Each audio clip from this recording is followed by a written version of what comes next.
എല്ലാവർക്കും നമസ്കാരം. പ്രസാദ് വൈദ്യർ കരിന്തറ മാന്ത്രിക വൈദ്യമഠം ഇന്ന് പറയുന്ന ഏറ്റവും വലിയൊരു കാര്യം, നമുക്ക് ഓരോ വ്യക്തികൾക്കും ആ വ്യക്തിയുടേതായിട്ടുള്ള തൻ്റെ ഇടം. കാരണം വെച്ചാൽ ഒന്നെങ്കിൽ ആണിൻ്റെ പൗരുഷം ഉണ്ടാവുക, ഇല്ലെങ്കിൽ പെണ്ണിൻ്റെതായ ആ ലാളിത്യം ഉണ്ടാവുക. ഈ രണ്ടിലും പെടാത്ത ഒരു സംഭവമുണ്ട്, നപുംസകം എന്ന് പറയും. ആണ് പെണ്ണ്, അതിൻ്റെ കഴിഞ്ഞാൽ നപുംസകം. ഈ അങ്ങനെ വരുന്നത് എന്താണ്? ആണിൻ്റെയും പെണ്ണിൻ്റെയും അല്ലാത്ത പ്രകൃതം അത് ഈ തലമുറകളിൽ ഒരുപാട് കൂടുതലാണ്. കാരണം ആണുങ്ങൾ പെണ്ണായിട്ട് വേഷം കെട്ടിയിട്ടും പെണ്ണ് ആണായി വേഷം കെട്ടിയിട്ടും, അതുപോലെ തന്നെ പെണ്ണ് ആണിൻ്റെ വേഷത്തിൽ പെണ്ണിൻ്റെ പ്രകൃതവും ശബ്ദവും മാനസികാവസ്ഥയും, അതുപോലെ തന്നെ പെണ്ണിൻ്റെ കോലവും ആണിൻ്റെ മാനസികാവസ്ഥയും ആ ഒരു പ്രകൃതം പെരുമാറ്റമൊക്കെ. ഇതുപോലെ ആണും പെണ്ണും അല്ലാത്തതും എന്ന് പറയുന്നതും ആണും പെണ്ണുമല്ലാത്ത ജന്മം കൊണ്ട് വന്നവരുമുണ്ട്. അങ്ങനെയുള്ള ആളുകൾക്കൊക്കെ നല്ല പൗരുഷം ഉണ്ടാവാനോ അല്ലെങ്കിൽ നല്ല സ്ത്രീത്വം ഉണ്ടാവാനോ നമുക്ക് സാധിക്കും എന്നുള്ളതാണ്. എങ്ങനെയാണ് അത് സാധിക്കുക? നമ്മുടെ ഉള്ളിൽ കിടക്കുന്ന ആ ഒരു പൗരുഷത്തെ അല്ലെങ്കിൽ സ്ത്രീത്വത്തെ ഉണർന്ന് അതാത് ആണും പെണ്ണും അല്ലാത്തൊരു ഘട്ടത്തിൽ നിന്നും മാറി നല്ല രീതിയിലുള്ള ജനുസിൻ്റെ കഴിവോടുകൂടി ഉണ്ടാവാൻ വേണ്ടിയിട്ട്, അങ്ങനെ ഏതൊരു വ്യക്തിയുടെയും ഒരു അപമാനം തന്നെയാണ് ആണും പെണ്ണും അല്ലാത്തത് എന്ന് പറയുന്നത്. അല്ലെങ്കിൽ ഒന്നെങ്കിൽ ആണാവുക അല്ലെങ്കിൽ പെണ്ണാവുക, രണ്ടും കെട്ടതിലേക്ക് പോകുന്ന പ്രവൃത്തിയും സ്വഭാവമുണ്ട്, അല്ലെങ്കിൽ കോലം കൊണ്ടുമുണ്ട്. ചില ആളുകളൊക്കെ പെണ്ണിൻ്റെ വളയും മോതിരവും ഒക്കെ ഇട്ടിട്ട് മേക്കാതൊക്കെ കൂട്ടിയിട്ട് കുത്തിയിട്ടൊക്കെ ആണുങ്ങൾ ഒരുപാട് നടക്കുന്നുണ്ട്. അതുപോലെ തന്നെ ആൺവേഷത്തിൽ പെണ്ണുങ്ങൾ നടക്കുന്നുണ്ട്. ഈ അവസ്ഥ മാറി നമ്മളുടെ മക്കൾക്കൊക്കെ ഇതുപോലൊരു പെണ്ണ് ആണിൻ്റേതായ പ്രകൃതത്തിലും ആണ് പെണ്ണിൻ്റേതായ പ്രകൃതത്തിലൊക്കെ നടക്കുന്നുണ്ടെങ്കിൽ അവരെ ചെറുപ്പത്തിൽ തന്നെ നമുക്ക് മാറ്റിയെടുക്കാൻ പറ്റും. ഇനി വലുതായാലും മാറ്റിയെടുക്കാൻ പറ്റും. ഇതൊക്കെ ഓരോ വ്യക്തികളുടെയും ആ ഒരു പൗരുഷത്തെ ഉണർത്താനുള്ള, സ്ത്രീത്വത്തെ ഉണർത്താനുള്ള മാർഗം നമ്മൾ ചെയ്താൽ മതി. ഈ ചെയ്യുന്ന ഒരു മെഡിറ്റേഷൻ ആണ് നമ്മൾ പറയുന്നത്. ഈ പറയുന്ന കാര്യം നിങ്ങളിലേക്ക് പരിപൂർണമായിട്ടും ഫലവത്താണ് എന്നുള്ളതിൽ യാതൊരു സംശയമില്ല. ആണും പെണ്ണും അല്ലാത്തതായിട്ടോ സ്ത്രീത്വം ഉണ്ടാവാനോ പൗരുഷം ഉണ്ടാവാനോ കഴിയുമെന്നുള്ളതാണിത്. പുതുതലമുറയിൽ ഏറ്റവും കൂടുതൽ ആളുകൾ ഇപ്പോൾ ലിംഗം മാറ്റി വെച്ച് യോനി വെക്കുക, യോനി മുറിച്ച് കളഞ്ഞിട്ട് ലിംഗം ഫിറ്റ് ചെയ്യുക, ഇതൊക്കെയാണ് ഇപ്പോൾ നടന്നുകൊണ്ടിരിക്കുന്നത്. എന്നിട്ട് ഈ ജന്മനാൽ തന്നെ ഉള്ള ഈ സാധനം തന്നെ നല്ല രീതിയിൽ വർക്കൗട്ട് ആവാത്തൊരു കാലഘട്ടം അപ്പോൾ. കാരണം ജന്മനാൽ നല്ല ലിംഗത്തോട് കൂടിയിട്ട് ജനിച്ചൊരു വ്യക്തി, അയാൾക്കൊരു ദാമ്പത്യ ജീവിതം കുറച്ച് കഴിയുമ്പോൾ ചുക്കി ചുളിഞ്ഞാൽ കിടന്നിട്ട് ഒന്നിനും പറ്റേണ്ട മൂത്രമൊഴിക്കാൻ മാത്രമായിട്ടാണ് ഈ കൊണ്ടുനടക്കുന്നത്. അതുപോലെ തന്നെ സ്ത്രീകളും ഒരു ദാമ്പത്യ ജീവിതത്തിന് പറ്റാത്ത രീതിയിലുള്ള അസുഖങ്ങളും പ്രശ്നങ്ങളും വന്നിട്ട് ഓവുലേഷൻ ഇല്ല, അതില്ല, ഇതില്ല, തിക്കില്ല, ബഹളമില്ല കണ്ട് ഇങ്ങനെയായിട്ട് നടക്കണം. എന്നിട്ട് ഈ രണ്ടാമത് ഇതൊക്കെ ഉണ്ടായിരുന്നു മുറിച്ച് മാറ്റിച്ച് വേറൊന്ന് ഫിറ്റ് ചെയ്ത് കഴിഞ്ഞാൽ ഇതൊക്കെ എങ്ങനെ പ്രവർത്തിക്കുന്ന പറയണം. അപ്പോൾ ഇതാണ് ആൾക്കാർ ഇപ്പോൾ ചെയ്തുകൊണ്ടിരിക്കുന്നത്. അതിന് വേണ്ടിയിട്ട് ഭയങ്കര ട്രസ്റ്റും കുറേ അതിന് വേണ്ടിയിട്ടുള്ള ഗ്രൂപ്പുകളും ആൾക്കാരൊക്കെ ഇഷ്ടം പോലെയാണ്. പിന്നെ ഇവർക്ക് പ്രത്യേക അധികാരങ്ങളും ഒക്കെയാണ്. ഞങ്ങൾ രണ്ടും കെട്ടവരാണ്, ഞങ്ങൾ കളിച്ചു കഴിഞ്ഞാൽ ഞങ്ങൾ പ്രശ്നം ഉണ്ടാക്കും എന്നുള്ളൊരു തരത്തിൽ ജനങ്ങളെ ഭീഷണിപ്പെടുത്തിക്കൊണ്ടൊക്കെയാണ് ഇവർ നടക്കുന്നത്. എന്തെന്നെയായാലും ഇതൊരു കോലക്കടനയാന്നുള്ള കാര്യം മനസ്സിലാക്കുക. നമ്മുടെ ജീവിതത്തിൽ അങ്ങനത്തെ ഒരു മാനസികാവസ്ഥ നമ്മളിലേക്ക് വരുന്നു എന്നുണ്ടെങ്കിൽ അയാൾക്ക് ഒന്നെങ്കിൽ പെണ്ണാവണം, ഇല്ലെങ്കിൽ ആണ് തന്നെ ഒട്ടി നിൽക്കണം എന്നുണ്ടെങ്കിൽ ഈ ഒരൊറ്റ കാര്യം ചെയ്താൽ മതി. കാര്യം ചെയ്യാന്ന് വെച്ചാൽ നമ്മൾ നല്ലൊരു ഭക്തി ഉണ്ടാവുക എന്നുള്ളത് നമ്മുടെ ഒരു അത്യാവശ്യമാണ്.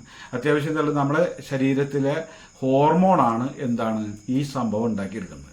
അപ്പം നമുക്ക് നല്ലൊരു പുരുഷനാവണം എന്നുള്ള ചിന്ത, അല്ലെങ്കിൽ നല്ലൊരു ആണായിരിക്കണം എന്നുള്ള ചിന്ത, അല്ല സ്ത്രീ ആയിരിക്കണം എന്നുള്ളൊരു ചിന്ത, എനിക്കൊരു സ്ത്രീത്വം ഉണ്ടാവണമെന്ന് സ്ത്രീ വിചാരിച്ചു കൊണ്ട് ചെയ്യുക, അല്ലെങ്കിൽ എനിക്ക് നല്ലൊരു പൗരുഷം ഉണ്ടാവണമെന്ന് പുരുഷൻ വിചാരിച്ചിട്ട് ചെയ്യുക.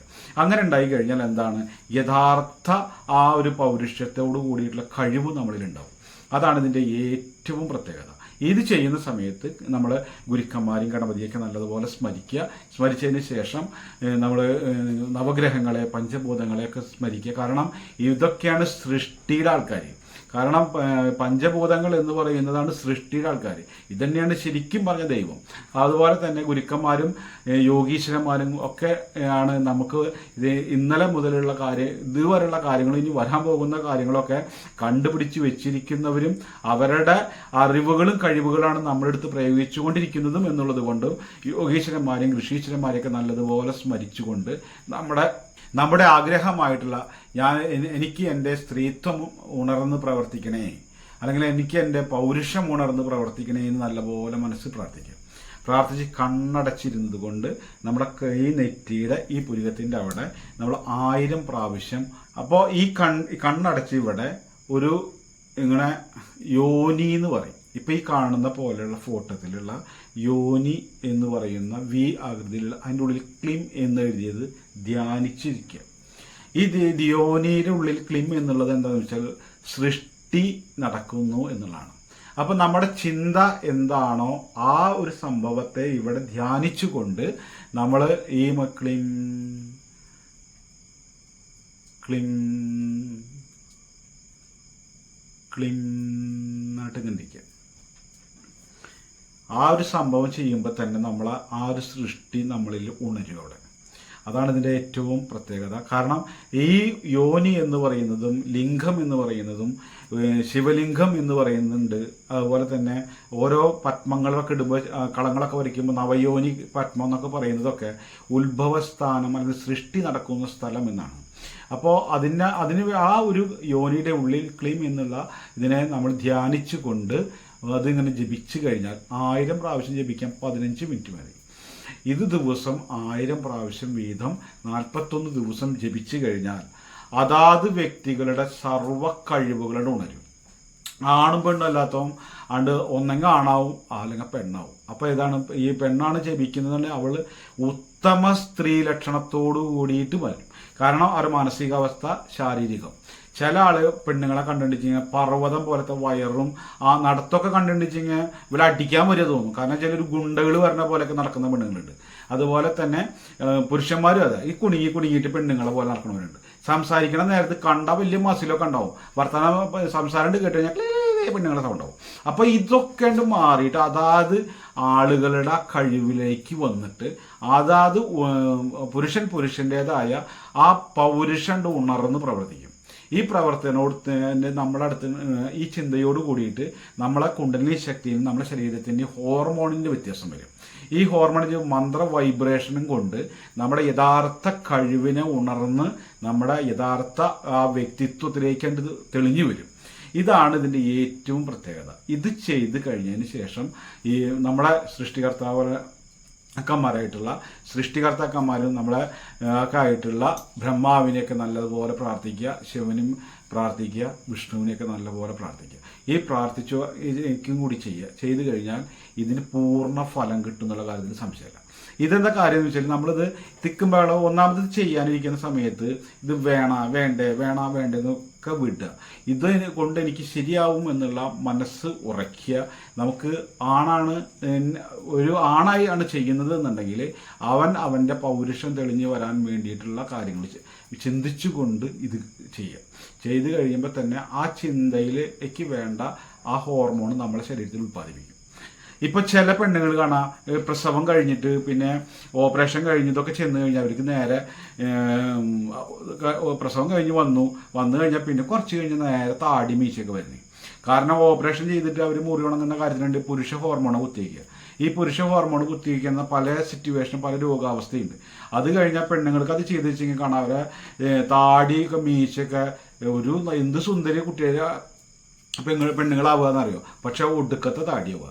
അപ്പോൾ അതുപോലെ മീശിൻ്റെ വരും. അപ്പോൾ അതെന്താ വെച്ചാൽ അവരെ പുരുഷ ഹോർമോൺ അവരിൽ ചെന്ന കാരണം അവരിത് ചെന്ന് കഴിഞ്ഞാൽ ജപിക്കുകയാണെന്നുണ്ടെങ്കിൽ ഇതേപോലെ ജപിക്കുകയാണെങ്കിൽ അവരെ പുരുഷ ഹോർമോൺ മാറി സ്ത്രീ ഹോർമോണായി മാറി അവർക്ക് ഈ രോമം തന്നെ കൊഴിഞ്ഞു. കാരണം എന്താണെന്ന് വെച്ചാൽ ആ സ്ത്രീത്വത്തിൻ്റെതായ കാര്യങ്ങൾ നമ്മളിലേക്ക് പുരുഷന്മാരിലേക്ക് വരുമ്പോഴാണ് സ്ത്രീ ഹോർമോൺ പുരുഷനിലേക്ക് വരുമ്പോഴാണ് സ്ത്രീകളുടെ ശബ്ദവും അതുപോലെ നടത്തവും അവരുടെ പ്രകൃതിയും അവരുടെ ചിന്താഗതിയൊക്കെ വരുന്നത്.